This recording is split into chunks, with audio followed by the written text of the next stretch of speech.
l'avantatge d'aquest Arduino, avui explicarem tots els trucos, és, si ho explico abans, és que pot reproduir un MP3.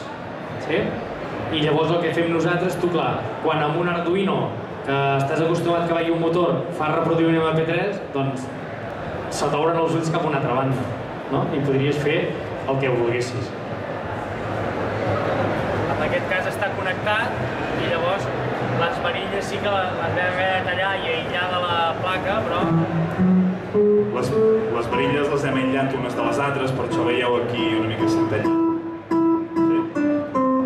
I vam ficar-hi les notes de piano amb MP3, que us deia el Marc. I un cop tenim això, doncs podem mirar de fer les cançons que vulguem.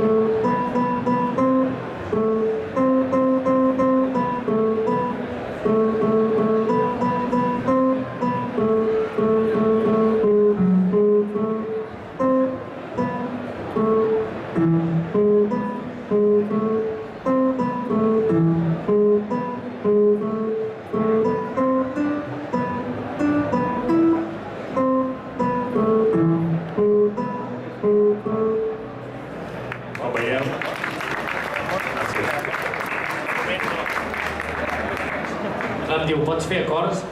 De moment, això, amb una fira d'aquestes tecnològiques, vam tenir la sort de poder anar a exposar el projecte a la Maker Faire de Roma i allà vam conèixer aquesta gent que fan aquesta placa, que es diuen Bare Conductive.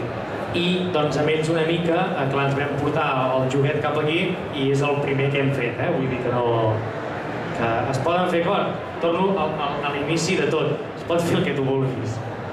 L'únic que poder hauràs de programar i mirar com reproduir dos arxius alhora, que amb l'Arduino d'entrada no et sé dir si es pot fer o no, però per exemple amb la Raspberry sí. I llavors incorporem una Raspberry amb l'Arduino i si el món es viu obert fins aquí, doncs ara es torna a obrir fins aquí darrere.